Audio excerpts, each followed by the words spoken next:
Are you ready, kids? Get your parents' permission, check your mailbox, and grab your shopping cart. It's time for the Adventures in Collecting podcast. I'm Eric. And I'm Dave. Welcome to Adventures in Collecting, where we talk toy news, culture, and hauls, along with our journeys as collectors. Hello, everyone, and welcome back to Adventures in Collecting. We are back. Hi. Oh, there it is, with the nice little delay. Love the high energy. Hey, Eric. Dave's always bringing it. Eric. What's that, Dave? Lead, bury, question mark? Absolutely not. We are not burying the lead. As you know, when we have guests on, we do not bury the lead. So let's jump right in, right? So joining us today on the show is our friend and previous guest, Jonathan Cathey, CEO of the Loyal Subjects, and Kenneth Siemens, co-founder and chief curation officer at 3Fold's. Gentlemen, welcome to Adventures in Collecting. What's up, dudes? And dude, yeah, all of the whatever form of dude you choose to associate with. What's up? Well, what up? Thank you guys for joining us this evening. I'm really excited to talk to both of you. I have a ton of questions, and we actually have some questions a little bit later on from the Instagram followers. So we got some fun stuff prepared for you guys today. Right on, man. So, no He-Man questions. No He-Man questions. Yeah. No, but maybe a Wondar question or a Wonder Bread He-Man question might come up. You never know. Hey, man, I'm doing that 7 grain style bread right now, so I don't have a lot of answers on the old Wonder Bread guy. I've actually been eating that Dave's bread. Dude, I don't know if Dave's bread is on point, man. It is wonderful. Yeah, I think it's like health bread, but it's not. My girlfriend is like really healthy. Is like, no, this is garbage. I'm like, I love it. Yeah, and it's like the story. It's like an ex-con making bread. I'm into it. Is that what it is? Dave is an ex-con? I believe that's what it says on the packaging. I hope Dave doesn't come for me hard here, but I believe it says on the packaging that Dave is like a reformed convict who now makes bread. Oh, that's rad. I just like how he has like a little guitar on the packaging. He's like jamming. He's like, yeah. Let me get you your 7 grains. I'm Dave. 7 grain Dave. I just like how my niece, Eric's daughter, was just like, Uncle Dave makes bread, and I'm like, I don't make bread. Then he's got it would not be good if I tried. I would say to my niece, it's like Highlander. There can only be one Dave. I would say Uncle Dave would, could pay for a lot of people's, new backyard pools then. So I think Dave's cranking, put it that way. So Kenneth, before we jump into the meat of everything, we asked Jonathan this the last time he was on, and we ask all of our new guests, what are you currently collecting? That's a fun question. So my favorite part of collecting is the hunt. So, once you get it, you're like, oh, I got it. So I like to go for things that are no longer in print or available. So I'm kind of rebuilding my youth, like through collecting like old packaging and stuff from old toys. And I also have kids, so I buy versions of them so my kids can play with them. So I'm really into, sorry to bring He-Man back up. I'm really big into the He-Man. So I'll buy like an old original, like in package Mattel, but then I'll go and buy like a Mondo giant Skeletor for myself, right? So I kind of do the parallel collecting. Here's one for you, and here's a big one for me. But it's very much like based in a lot of the stuff that I grew up with, like the old Kenner stuff and the old, like Mask and things like that. That's awesome. Yeah, that's all stuff from our youth. Have you been diving into the Origins line at all? That's been floating around. I have. Yes, I have. I have not decided what I'm going to do with them yet, though. Like I've got them. I really want to open them and play with them with my kids, but at the same time, I'm like, maybe not yet. It's been super tense. So like Dave was big into He-Man. Yeah, for sure. He-Man was one of my go-tos when I was younger. So I kind of got some of them as like, I don't want to say hand-me-down toys, but like I played, there's 7 years between us, so I played with the He-Man stuff like after Dave had moved on from it. But there's something about seeing those like super retro cards back on like pegs. So, like, there has been a couple times where I've been like, maybe I'll just get He-Man and Skeletor, but then like thinking the can of worms that would that would open, as like they start to put out the rest of the figures. It's a cool line. Yeah. See, I have so many versions of Merman. Like, I just love Merman. Like, for some reason, he's my go-to. And then, and then when you have Merman, then you also need like Trapjaw and Triclops, and like, so it just keeps going. You need Stinkor. Like I had Stinkor when I was a kid in a baggie, so I was even doing the baggies back then, for putting figures in. But that was just so he didn't make the other figures smell. Yes. Yes, and actually, after about 30 years, Mossman doesn't smell very good either. Because he was flocked. Yeah.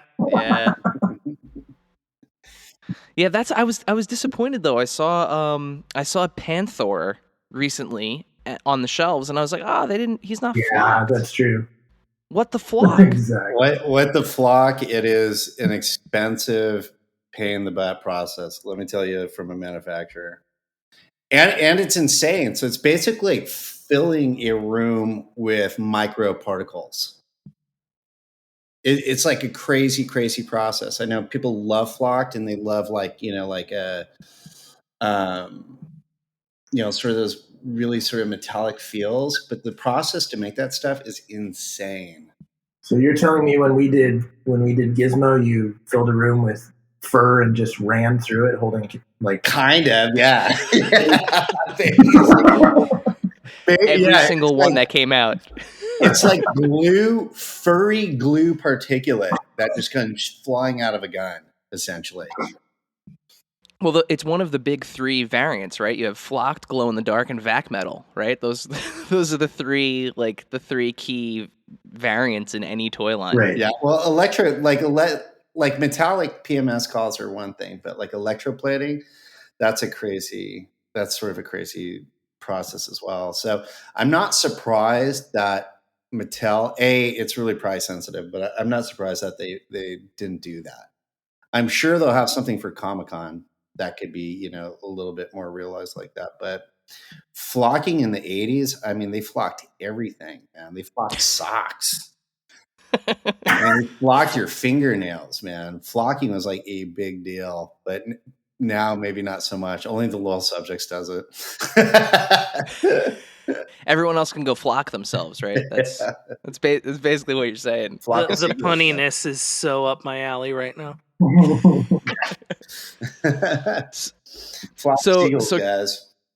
Flocked flock of seagulls. Yep. Now there's a variant toy somebody's got to make a flocked version of the flock of seagulls.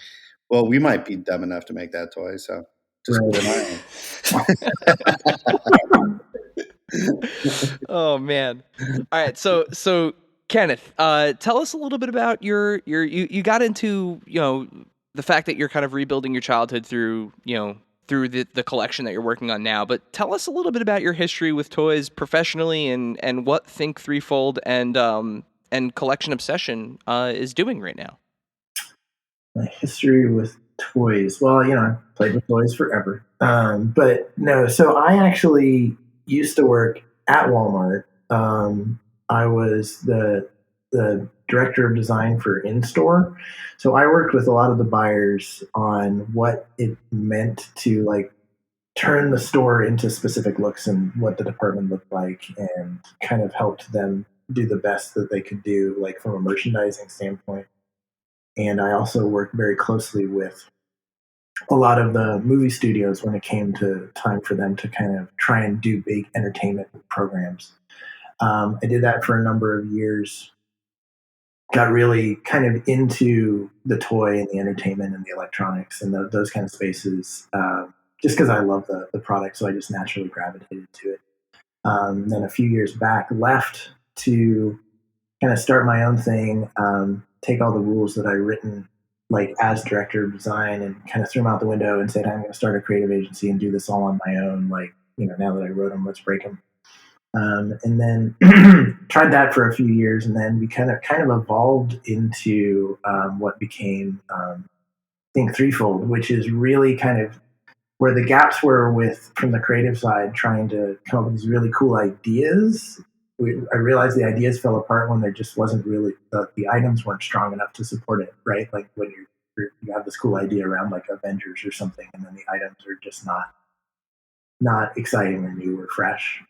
And then so the idea was let's fill those gaps from a product standpoint and start to kind of build the whole program from the product up, and what that looks like. And then that recently we launched collectionobsession.com, and then also we have a tag, the @ Collection Obsession, that we use to talk to people. So, for the first about year of our life, we were really just focused on getting the distribution right and making sure that the right items were in front of people. But now we have kind of this voice where we can say, hey, see this cool thing that we're actually working on. So it's super fun to kind of see it finally that place. We can start really talking about the cool, fun stuff that we're building. So you talked about getting stuff in front of people's eyes. Talking about the collectible section at Walmart, there's a lot of options there, a lot of fun variety of options. How do you go about curating what's stocked there? Yeah, so I get to play with a lot of toys to find out like what's right, but it's really about so one way, kind of the mentality for how that department comes together is we realize it's a huge responsibility to bring collectibles into Walmart, because, and more so than we even expected as last year happened, right? So as a lot of the smaller shops kind of shuttered and had a hard time kind of making it through, Walmart became a de facto destination for a lot of these folks that really wanted to keep finding those collectibles and the cool things that they love. So we see it as a huge responsibility to make sure that we really are representing the right brands and the fans, and then the right licenses. So I spend a lot of time kind of looking at what everyone is doing, and then kind of going a couple levels down to really make it so there's this deep collectability to it. So when I talk about from a license standpoint, instead of just another Jason or just another Freddy, we'll look at maybe like a Jeepers Creepers or a Killer Clowns or something like that, to kind of really broaden the expectation of what you would find at a Walmart. Because there's two ways that we approach kind of how the space comes together. So we want it to be a destination for people who are already engaged in brands like Loyal Subjects, to say, hey, I can come here and I can get the latest and greatest thing. But then being Walmart and having the huge traffic, we also want to basically surprise people with their next obsession, right? Like, so when they come by and say, oh my gosh, I didn't even know this existed, but now I need all of it, right? So it's really kind of introducing people to their new obsession. And that's kind of the positioning of all the items that are in there. So we try not to have just the top level, like the big brand, the big licenses and the big brands. We're really trying hard to keep it broad, and then and keep it exciting and new, right? Yeah, I mean, there's clearly like a differentiating factor between that collectible section and the regular toy aisle, because the stuff that's in that section, from the best action figures to Deadpool's head to the fig pins and the Mego figures and so on and so forth. Like, there's definitely stuff there that like kids can enjoy, and stuff that younger audiences can certainly have fun with. But at the same time, it feels different. It's not the toy aisle. You're not going to find the Roblox and that kind of stuff there. You're finding stuff that does kind of serve a little bit of a niche. But I get what you're saying. It kind of toes the line between being broad, but also like being broad, but with a narrow focus. Yeah, we want it to be accessible, but we want that brand engagement, right? So we're looking for those items that really bring a brand to life, as opposed to what we often call label slaps, right? It's very much looking for something that understands what it's doing and then understands why a collector would want it and then want more of it. And we're really conscious of the difference between what belongs in toys and what belongs in collectibles. We spend a lot of time kind of on that topic just to make sure that what we are placing is meant for that kind of that adult collector that's really looking to kind of get deeper into a brand, whether that brand is, like I said, Loyal Sopix or Friday the 13th, right? So how did the partnership between you guys and Loyal Subjects come about?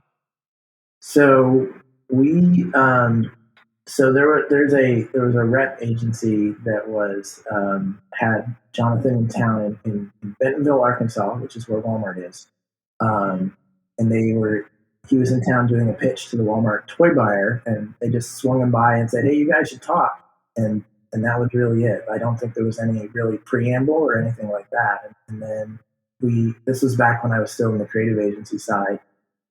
We worked with him on kind of putting some visuals behind some lines that he was pitching, and then from there it just kind of snowballed.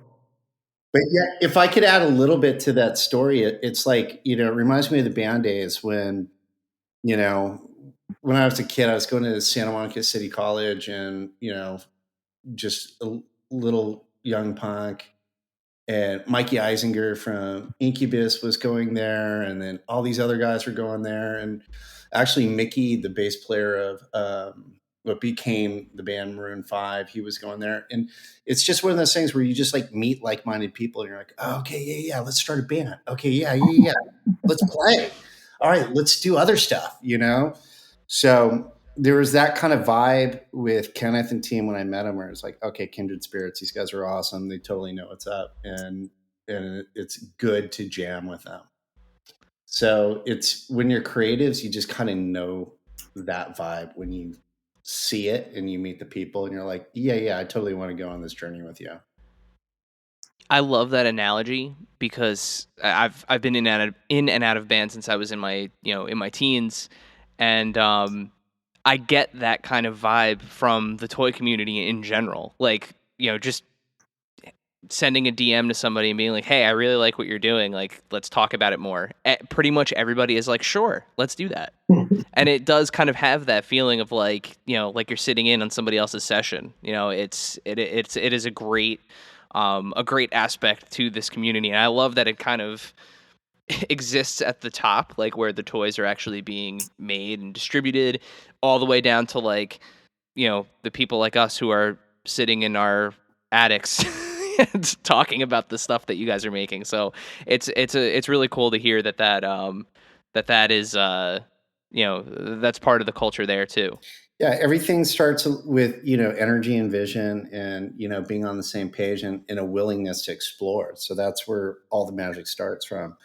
Like not only is Kenneth an extraordinarily talented creative, he also can dig deep down. Like, he can get layers deep on, really answering the questions of why does this stuff exist, or, why does it deserve to exist? So, he brings that whole other sort of scope into play too, which is, is an extraordinary talent. So when you meet smart, talented people, you try to pretend you're as smart and talented as they are, and then you hang on for dear life. Fake it until you make it, right? That's what it's always been. Yeah. So, one of the challenges that that has been kind of present not only through the pandemic, but really pre-pandemic. We've mentioned Walmart now several times, but we're a few years out now having no dedicated toy stores, right. And the community has had a lot of feedback about how stores like Walmart and Target handle, both toys and collectibles.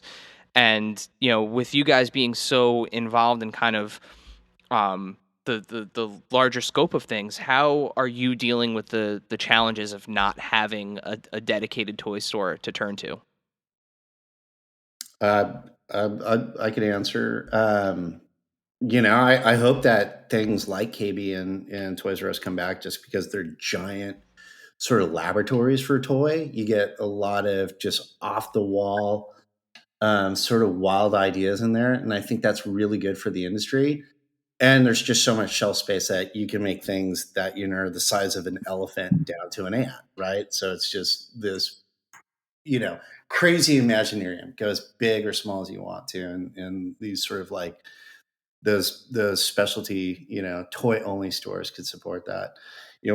Let's say where toys exist right now, since the standalone toy stores kind of, disappeared, but I think it's going to make a return. I think Toys R Us has such goodwill. I feel like there's a possibility it will return. And it sounds like some investment group did buy into resurrecting this. So we'll see what happens. I guess we all have to stay, glued. But we're Walmart, or let's say Target or Hot Topic or any of these other stores, they're really a multi-purpose store, with some toy shelves. So, which is also awesome, because if you get on those shelves, that means you did something pretty dang cool. You basically got on an NBA team and the squad's only 12 players.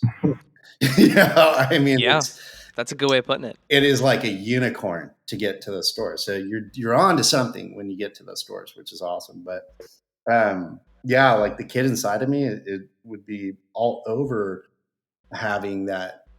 Toys R Us wasn't really my store as a kid, though. KB was my store.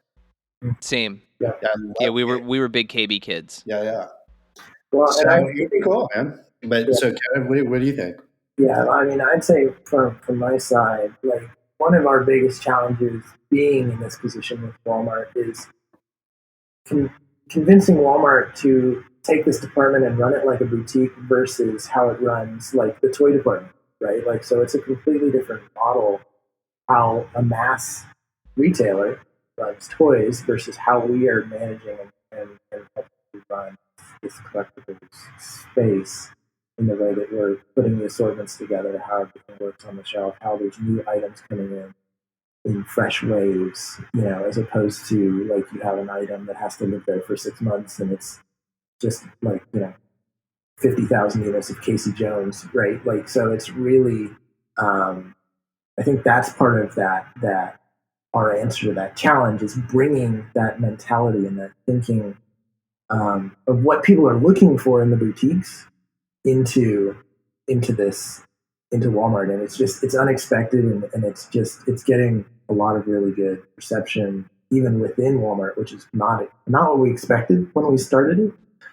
So it's very that's kind of how we're because like I said before, like we just see it as a huge responsibility, right? Like we owe it to these people who collect and want to fall in love with their new favorite thing, to bring something unexpected and fun to life. I gotta imagine like some of those original conversations have to be challenging, right? Like to your point, the store's purpose, like they sell necessities, like they sell toilet paper and sheets and food and clothes, diapers, shoes, and like all of the things that are that people need on a daily basis. And it's like, now let me tell you about these 6-inch action figures that I have. Right. Well, or let me tell you about these enamel pins that look like action figures. Right. Well, and what's really fun is, so not only do we, so there's like what we call this, when you walk in the store and you see that section, that's kind of what we call the everyday space. But what we also do is create these like storytelling moments that are features, right? So we put together these crazy ideas and then we pull like product themes around it. And what's really funny to that point of like how the conversations go, to earn that, we have to convince like Walmart that it's worth more for us to put collectibles on there than for them to put like printer paper or another TV, right? Yeah. So it's really interesting, and we've been able to do that pretty consistently. So we've had some really fun and crazy themes go in through the year. And we're just doing basically monthly. There's just something fresh and new happening in those features. I mean, to that point, guys, one of our proudest moments of our entire career was being able to sell products in a Walmart. I mean, it literally is like being picked on an NBA team. That was one of our major career defining moments of, oh my gosh, they're going to give us a shot. They think our stuff is as good as the stuff that's next to it. And, you're talking about the biggest brands in the world. Mm-hmm. And then you're everywhere. Yeah, people are like, when we first introduce ourselves, they're like, well, what do you do? Well, we put stuff in about 3,900 stores. So that's a pretty good number. Totally.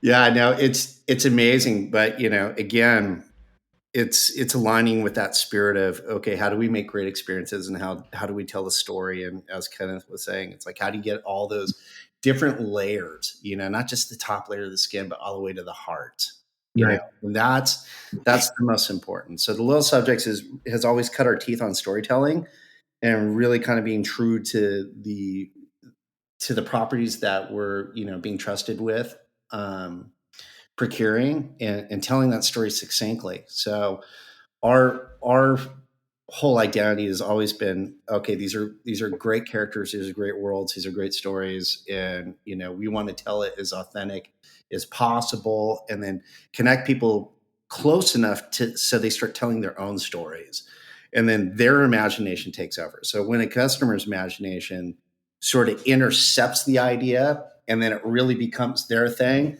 that's when it works. That's funny. I love that, because one of my, we see a lot of things, right? Like we see a lot of people come in with stuff, and it's like, if you have to write the word collectible on your product, it's probably not collectible. Totally. It's like, trust us, this is collectible. Limited edition of 28,000. Yeah, totally. Pay attention to me.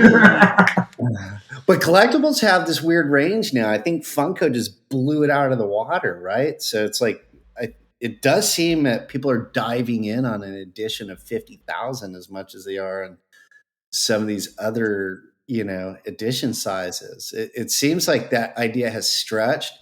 And collectability or collectibles to me is really about authenticity at this point, So it's not such, and Kenneth, you can correct me if you think otherwise, but it's not so much like go in the backyard and beat them up, Johnny kind of stuff, but it's like, does that tell that story authentic? Like, you could see that energy. You could see it from NECA in some of the products they're doing and how they're really drawing fans in. They seem to be telling that story really in an authentic manner.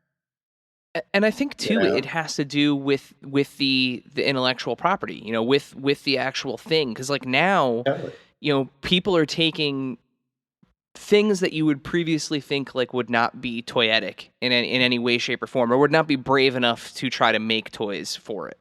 We used this example, the last time you were on, man, which is like, I can't believe it's 2020 and I can buy brand new Cowboy Bebop figures. like it's just one of those things where it's like, I saw those pictures, and before, and when I saw the renders of them, at that moment, I was like, I don't care. I need both of those figures, and then please make the rest of them, because it's just one of those things where you grab these brands and these or not even brands, these films, these TV shows, these mangas, comic books, whatever it is, and they have, like, we have relationships with that material, and to get to interact with them through another medium, I think that too lends to the collectability of something. Like Dave, like, you're huge on the Office Pops. Well, I'll even go further is to say like, yeah, I mean, Office Pops for sure, but even from like, like what you were talking about with the Cowboy Bebop stuff, like I have a Lightning figure in 2021, and it's amazing, and I absolutely cool. I love mean, a lot of that, we build the product and we put our entire love, blood, sweat, and effort into this to make it as absolutely awesome as we can. But you got to give Kenneth and team a lot of credit for having that vision of being like, this deserves to live. I mean, it's really Think 3Fold that looked at Big Trouble in Little China and said, yeah, this is awesome. Let's do this, or even Cowboy Bebop of this is a good SKU. Let's do this. So, it really is truly a partnership of, creative development, product development, and then the retail development. So it's, it really is it's truly a giant team effort.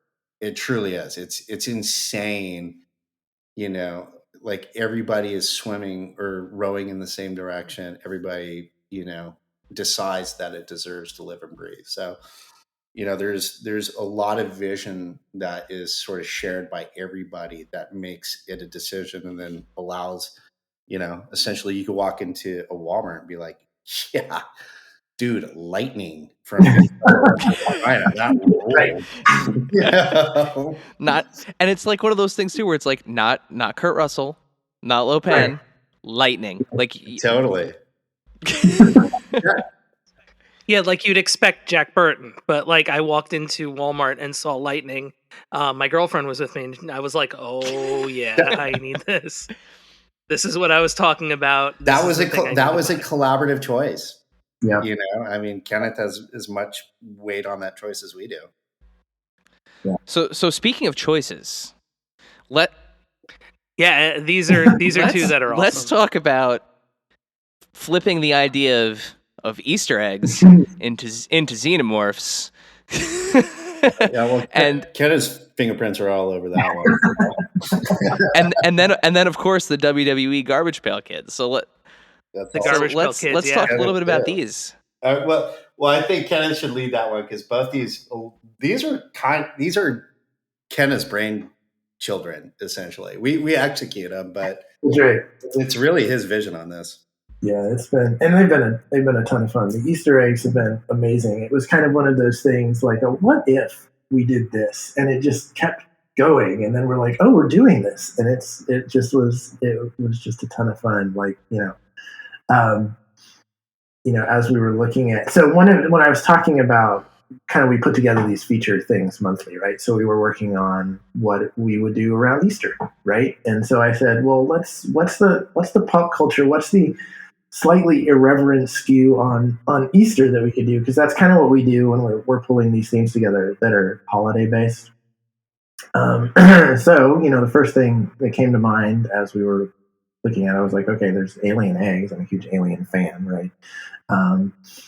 And I thought, what if we turn these into these crazy Easter eggs? And started talking to Jonathan and team, and they just kind of ran with it and came back with these amazing day glow Easter eggs with these hyper detailed, like miniature army men, xenomorphs and facehuggers and chest bursters and then to top it off, they had the little deco wrap on it that had the dots and the stripes, and I mean they were perfect. Like I can imagine people putting them out for their kids, and their kids like screaming in terror as they found out that it's chocolate. On Easter, no one can hear you scream. It's right.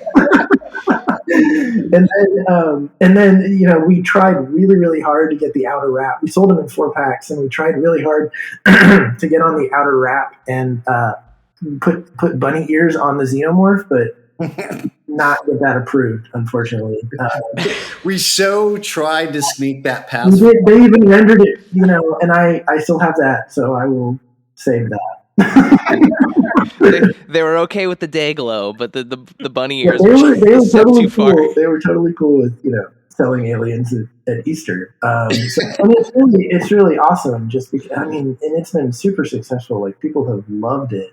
And, the timing of it's really fun because, now we have Alien Day coming up. So maybe we can turn that into a bug hunt instead of an Easter egg hunt, right? Like totally. Create a whole new thing around Alien Day with these. You make them all like grimy, creepy crawler colors, like browns and greens and like gross yellows. You just lose them in your yard.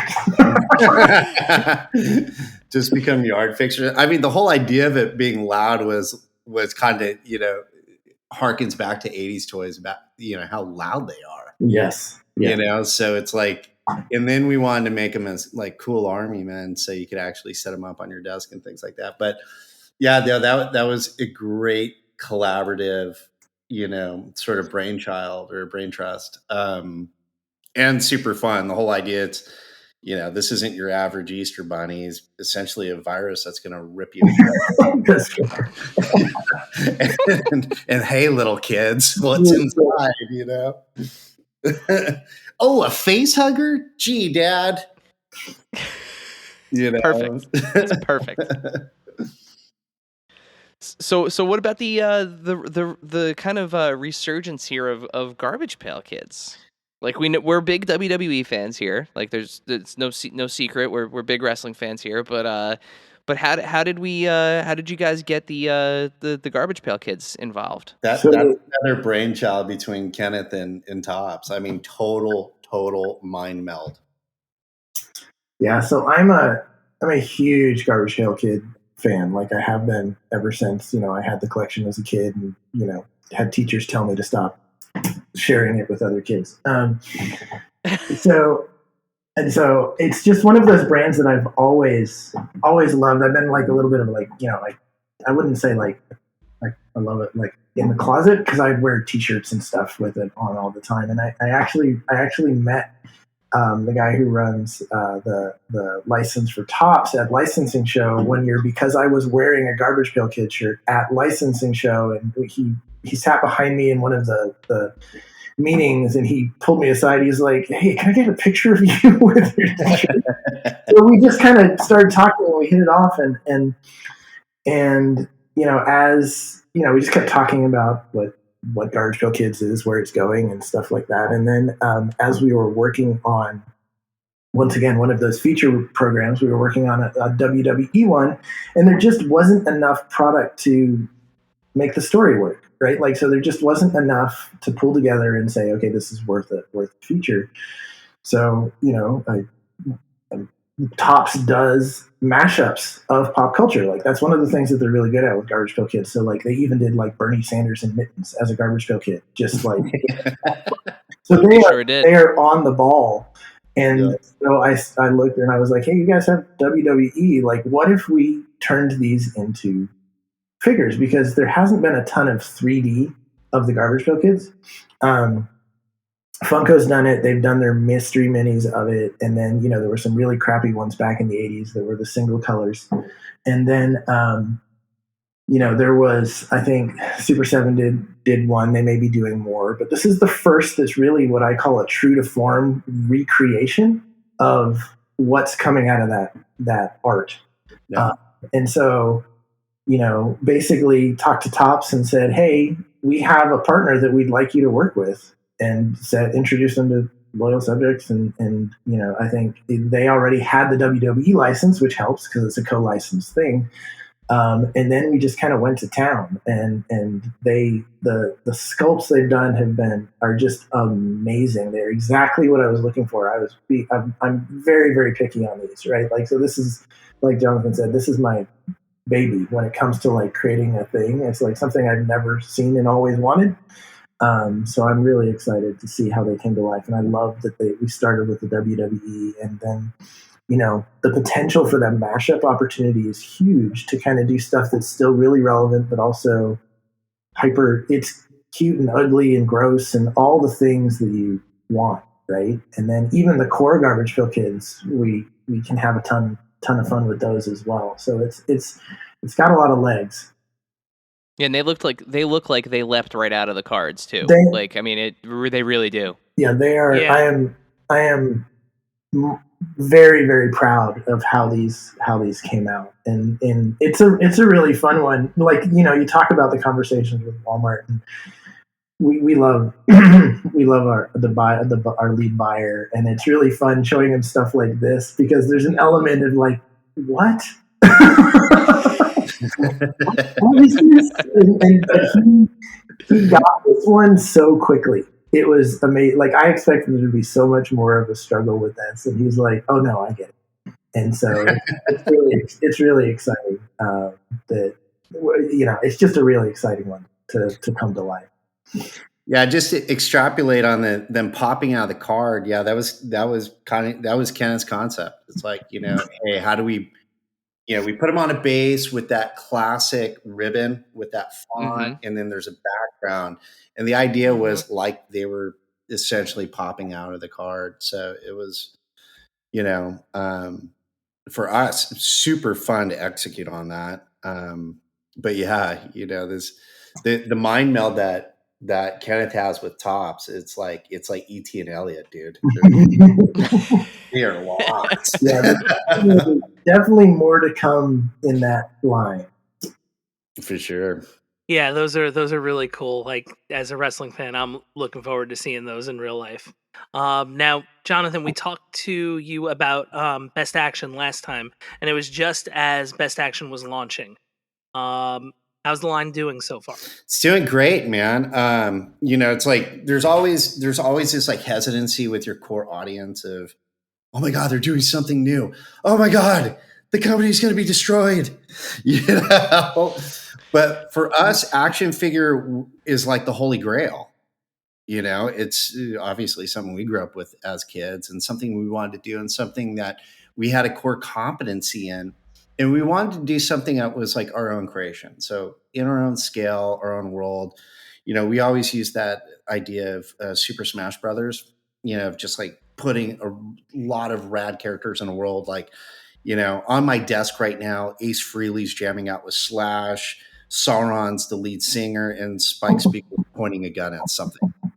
That like exists on my desk right now, and it makes total sense.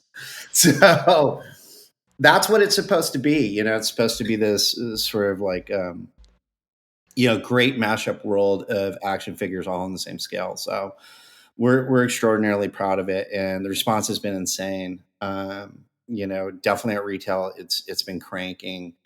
Thanks to the customers and thanks for I think there's a little bit wider net for this a little bit. So it's like you could walk into a Walmart and see Slash and be like, yeah, I love Slash. This is awesome.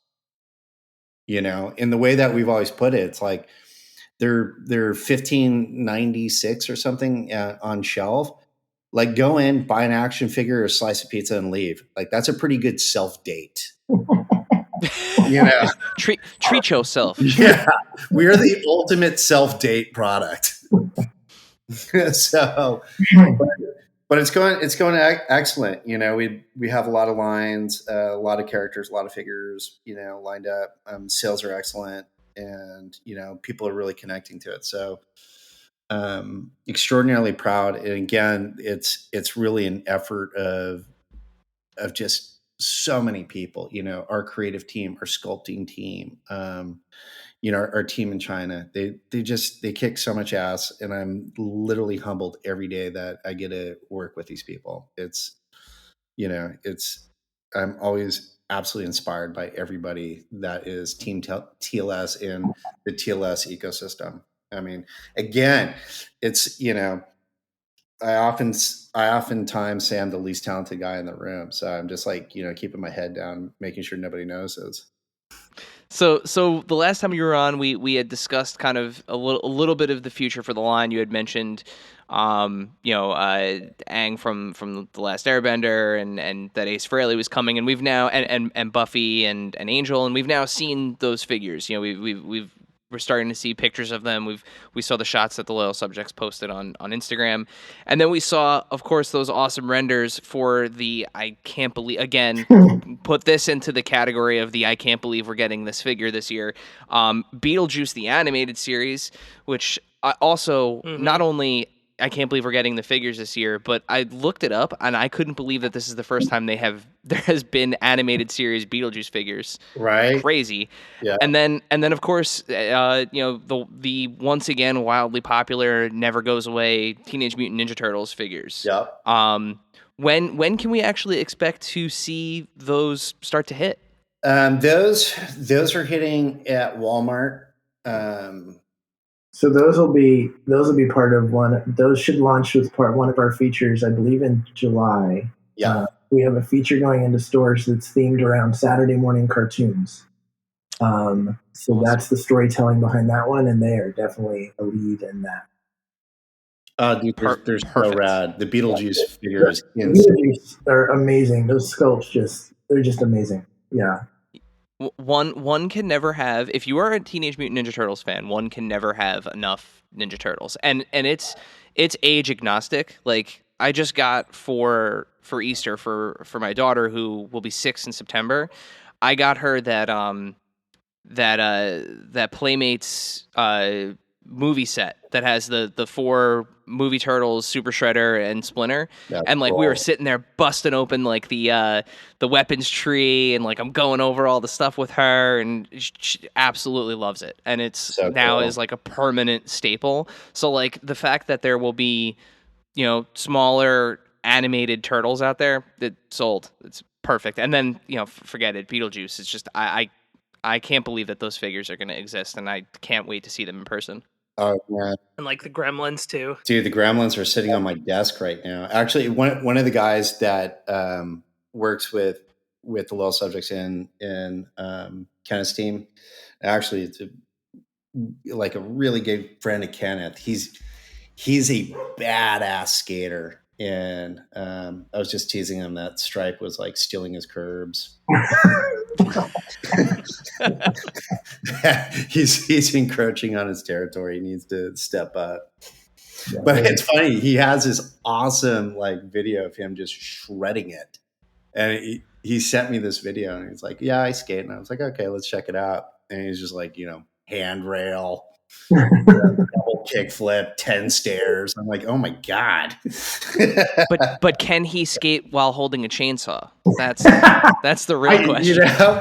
His hands are like an important part of his job.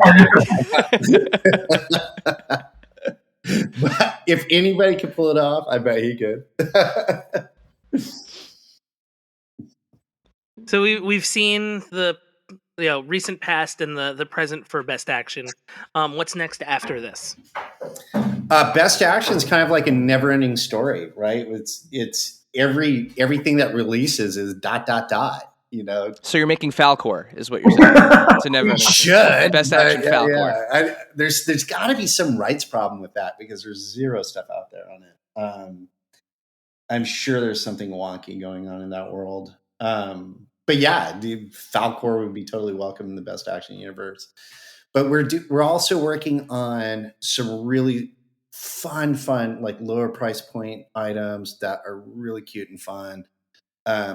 Obviously, we have our fashion doll line that is hitting retail, and that one's I couldn't be more proud of that. It's all about self-empowerment, love, acceptance, and affirmations, positive thinking. It's really what I would consider sort of our swan song and our passion play. It's called For Keeps, and extraordinarily proud of that line.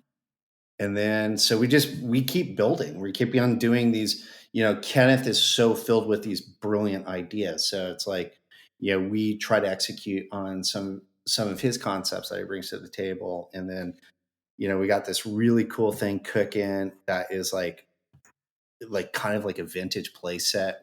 That's awesome. You guys will definitely hear more about that as we get closer, but it's definitely a license that you guys will love.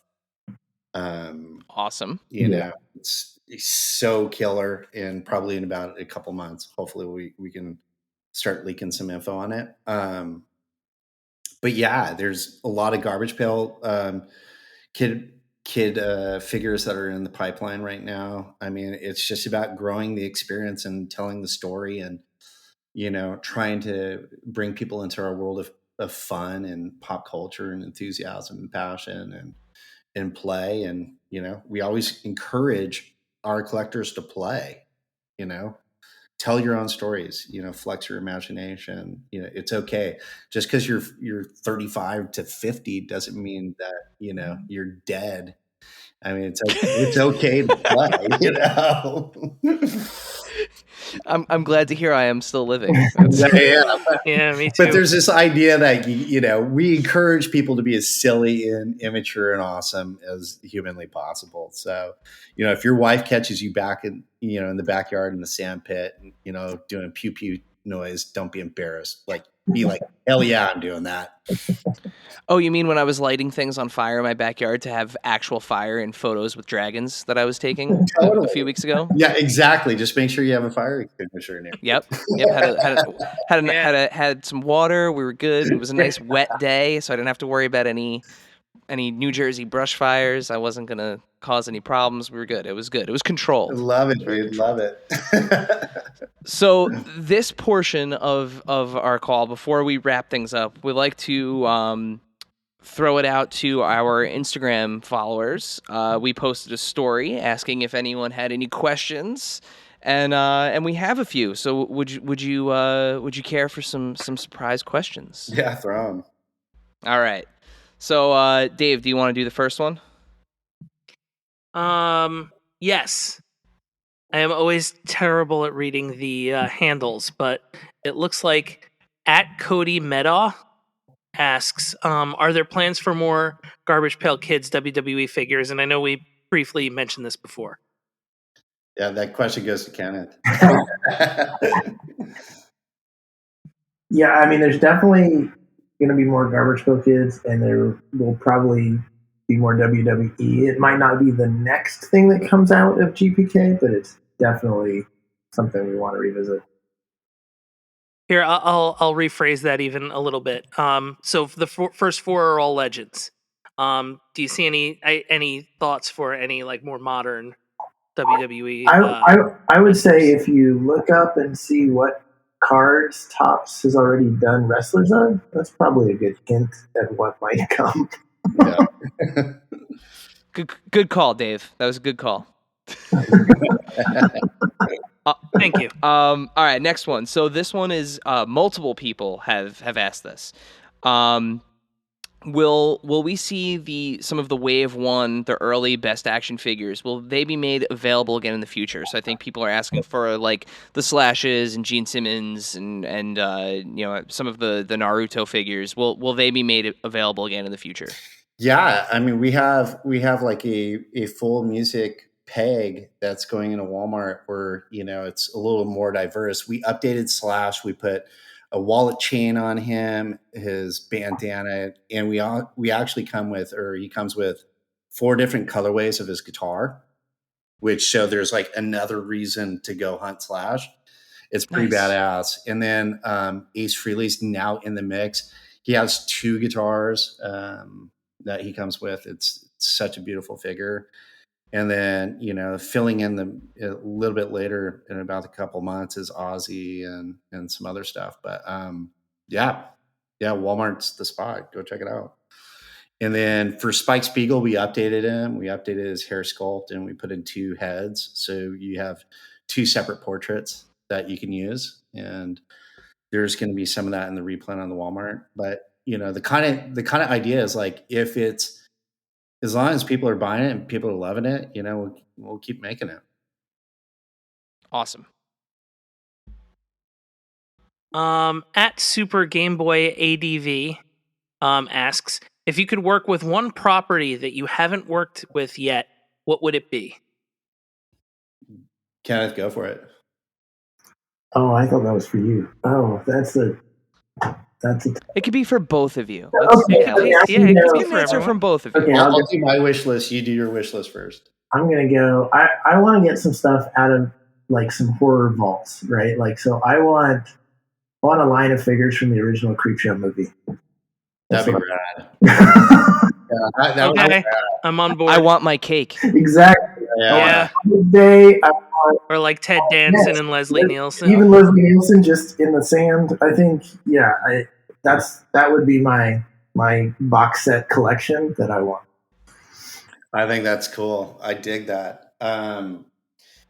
Man, there's so many great stories that have been told, through the Marvel, the DC universe, for everything. What we've done so many. We've done like 71 licenses. We've never done Star Wars. That would be cool, just because I'm a Star Wars fan. I know there's a quadrillion pieces of Star Wars merchandise out there, but whatever. I was stoked on Kiss. It just like making Kiss figures. I actually posted on my personal Facebook page like last week. I was like, yeah, I can't believe I make Kiss figures. It's pretty rad. That is awesome. Yeah. And we went over this last time, but we're huge Kiss fans. So yeah, those are ones I'm looking forward to getting. Yeah, Gene still has not hit here in New Jersey. We have not been able to find our demon. Yeah, I was gonna say the demon's the one with the chainmail, right? Yeah. That sculpt is amazing. Like the detail on that thing is insane. Dude, our sculpt team they're badass. Yeah, they are. Total kudos to those guys. I own like 20 bottles of champagne. They're awesome. But yeah, now we have to, we're kind of toying with the idea. It's like, do we even make the fox even? Oh, exactly. With the furry shoulders and everything. Eric Carr needs some love, man. He does. There's only been one. Totally, I'm with you. There was the one McFarlane. That was I draw the line, though. I will not get a Vinnie Vincent figure. Don't do it. What, the Onk? You don't like the Onk? I'd get a Vinnie Vincent. I'm sorry. Yeah, he kind of had the wonkiest of all the face makeups, for sure. But yeah, we're actually working on Paul and Peter right now as well. Awesome. Very cool. All right. So at Mr_collects_it. So I could have read that much easier. At Mr. Collects It asks. Yeah, you read it like I did. Have you thought about doing some kind of fan polling or utilizing like crowdfunding for characters that might be like larger or, to your point earlier, that take up maybe too much shelf space? This person suggests the Lord of the Rings Balrog. That would be awesome, but it's like making toys and distributing toys is a giant. It's such a coordinated quagmire. So it's like, first of all, you have to go, what shelf can we put that on? Like, what retailer is going to go? Yeah, here's 3 feet for you, for 2 boxes. So in theory, yes. It's just it really is a collaborative. We hold decisions of like licenses we want to approach and and how to manufacture toys and things like that. But there's a whole other decision making engine on the other side. That is it even doable? Is there room for something like this on shelf? But would I like to see one? Heck yeah. Does that mean we'll make it? I don't know, but yeah, I would be into it. What do you think, Kenneth? Same idea? Yeah, I think some of the expansion that we're talking about with some of your other lines. There's potential for some of those bigger things, right? So I wouldn't say no, and I also think a lot of we're also seeing a lot of success online, right? So on like a Walmart.com, we're starting to kind of bring people there to start looking for items like this. And there's no shelf space on Walmart.com. It's just if they can put it in a box and mail it to you. So it really is about what will people pay for it, because you can only make a certain amount, right? So it's a really, I don't know. I love I'm a fan of like the people are fans of lots of things, and it would be amazing to bring these kind of things to them. It's just getting it right, making sure you make the right number so people are hunting for it, and it's not like we have, like I said, we don't need 50,000 of that. But it is, I don't know. Well, I think too, there's something to be said for that. that crowdfunding model, right? Where, you have like I just got mine the other day. Dave got his a few weeks ago, but the Kickstarter Spawn figure, that was kind of really made to order, or a lot of like what Super 7's doing with like the Thunder Tank and some of those Ultimate figures that are, just kind of up for pre-order for an X amount of time, and then, however many get pre-ordered get made. So, I mean, I don't know if that's something that you guys have ever explored, an option like that with some of, a larger project. But I think that's what the person in this question was kind of tiptoeing around. Yeah, we used to, in the very beginning of the Loyal Subjects, we used to do stuff like that when we were doing more of like the designer vinyl pieces, like the 8-inch pieces. So the pre-order is really an instrument. Can you get the MOQ, right? So you're like, okay, I'll leave it up for X. And then you really try to hustle to get those numbers to cover your tooling, your factory bills, and then, make a little scratch so you can buy your crew lattes.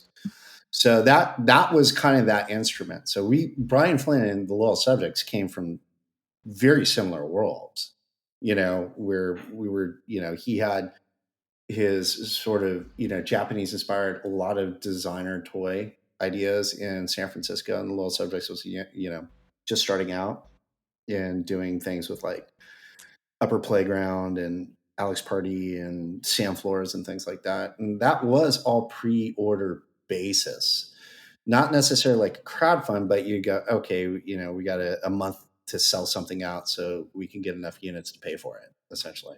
Well, I think there is definitely, and this could be something we could explore from our end as well on the collection obsession side, is just like what you were talking about, like with the Hasbro Java's Sail Barge, right? Where it's like you have to, this many people have to order it, and then it can become reality. Right? Yeah, yep, exactly. I think there's definitely potential for something like that.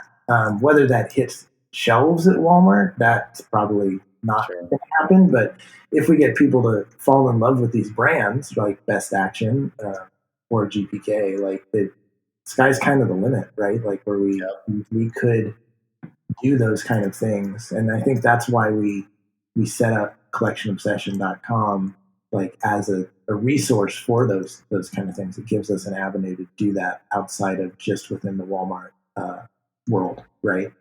So will you confirm that you're doing a life-size Andre the Giant garbage? Yeah, maybe. Possibly. We'll be life-size to the card. It's perfect. It's well played. It's only $1,500 to Excellent. and it comes in a crate. I guess to double on Kenneth's point, we did come from that world to begin with, and you can't say never, but I think as collectors, the way that collectors purchase products or how they behave around products or support products, that certainly is an option. And Balrog would be cool. I mean, now I'm just thinking about Balrog. He's like, yeah, dude, I want that in my Ace Frehley / Sauron Spike Spiegel band. I mean, he's the drummer, right? He's totally the drummer. Yeah. Either that or he's just the hype man. Totally. But when you do polls in like character by committee, I mean, you could get way into the ancillary characters. So, will we ever? There's definitely a challenge there. But if it's a poll, we'll probably be making like the little ball with all the eyes from Big Trouble in Little China. Yes. Which we might make now because that's actually a good idea. Isn't that? I think that's loosely based off of like a D&D character too. Yeah, it's basically a beholder, and I think we absolutely should make that. So, dude, Kenneth. Seriously, I'm totally serious. On like a little translucent pole that you can mount him, he comes with Lopan, he comes with Jack Burton. I think, as like an accessory. That would be hot. We're in. We are in. Yes. That's totally doable. All right. So, okay. The long and short answer to Mr. Collected's question, yes, maybe yes.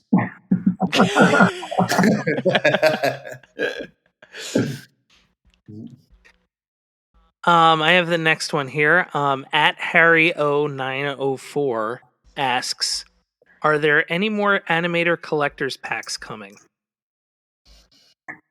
Animated collector's pack. Oh, like the Fox animation? Probably. I think that's what he was getting. I think that's Action vinyls is a little bit different. It's action vinyls are like one and done. I mean, they're so small run. It's insane. I mean, we're insane to have done them. I mean, we've bought so much tooling. We really kind of just do it to do one and dones. I wouldn't say never, but not. We don't have a plan right now to visit that. But yeah, I mean, if you have action vinyls, any run we've ever done is really small. So definitely try to hold on to some of those things.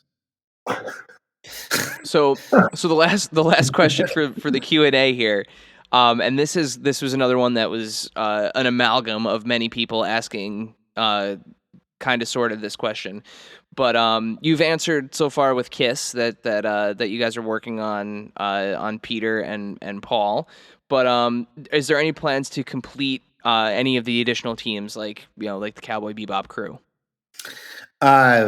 Yeah, we're actually working on additional characters right now, so that is definitely in the plans.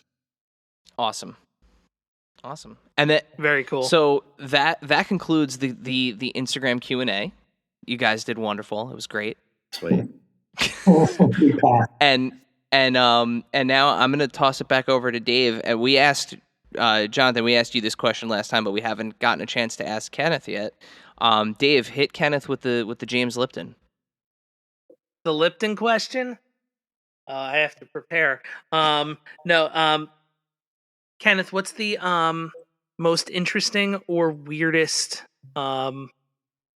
piece in your collection? And it can be both.